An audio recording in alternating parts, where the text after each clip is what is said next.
నిన్న నంద్యాల దశరథ రామరెడ్డి గారు రైతుల కోసం ఒక మీటింగ్ ఏర్పాటు చేస్తే పోయినాం. అక్కడ వారు సుమారుగా 12 సంవత్సరాల నుంచి అలుగు సిద్ధేశ్వరం ప్రాజెక్టు కడితేనే మనకు రాయలసీమకి ఖచ్చితంగా నీళ్ళు అందుతాయని చెప్పి ఎంత ప్రయత్నం చేసినా కూడా సుమారుగా ఒక 20 సంవత్సరాల నుంచి కూడా ఎవరు రాజకీయ నాయకులు పట్టించుకునే వాళ్ళు లేరు. కాబట్టి ప్రజలు మనం ఆలోచన చేసి దీని మీద ఖచ్చితంగా ప్రతి ఒక్కరు కూడా రాయలసీమ వాసులు మాట్లాడాల్సిందే. ఇప్పటికే సుమారుగా 100 సంవత్సరాల నుంచి మనం ఎంతో నష్టపోతున్నాం. స్వతంత్రం రాకముందు నష్టపోయినాం. మన రాయలసీమలో ఉన్న బళ్ళారి జిల్లాని మన మహానుభావుల నాయకులు చేసిన దానికి నష్టపోయినాం. 1953లో మనకు రాజధాని కర్నూలులో ఏర్పాటు చేస్తే 1956కి మన రాజధాని పోగొట్టుకొని మనం ఎంతో బాధపడుతున్నాం. మరి అదేవిధంగా 2014లో రాష్ట్రం విడిపోయేటప్పుడైనా కూడా మన పూర్వవైభవం వస్తుందని మనం ఎంతో కలలు కన్నాం, కానీ అందరూ మోసం చేశారు. కాబట్టి ఇకనైనా కూడా మనం ప్రజలు మేల్కొని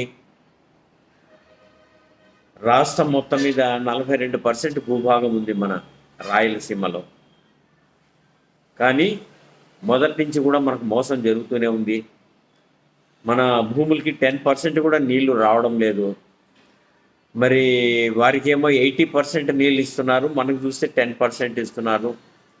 దీని మీద మనం ప్రతి ఒక్కరు కూడా రైతులు ముఖ్యంగా గలం విప్పి మాట్లాడాల్సిందే. తాగునీరు, సాగునీరు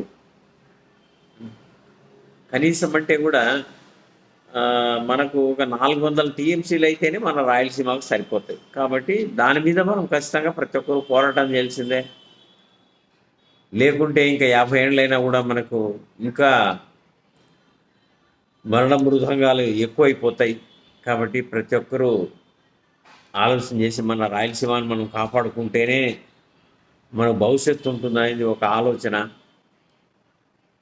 కాబట్టి ఇకనైనా కూడా మనం నష్టపోకుండా, దశరథరామరెడ్డి అన్నగారు చెప్పారు 42% భూభాగం ఉంటే మనకు 10% కూడా నీళ్ళు రావడం లేదని చెప్పేసి, మనకు నీళ్లు రావాలంటే సిద్ధేశ్వరం అలుగు ప్రాజెక్టు కడితేనే మనకు మన రాయలసీమ బాగుపడేదానికి అవకాశం ఉంటుంది. కాబట్టి మనము ఖచ్చితంగా ప్రతి ఒక్కరు కూడా దీని మీద పోరాటం చేయాల్సిందే. మన నీళ్లను మనం సాధించుకోవాల్సిందే. లేదంటే మనకు మరణ మృదంగాలు మరుగుతూనే ఉంటాయి. ఇప్పటికే ఎన్నో లక్షల మంది రైతులు చనిపోయారు. ఈరోజు కూడా ఏ దాని మీద కూడా సరైన గిట్టుబాటు ధర లేదు.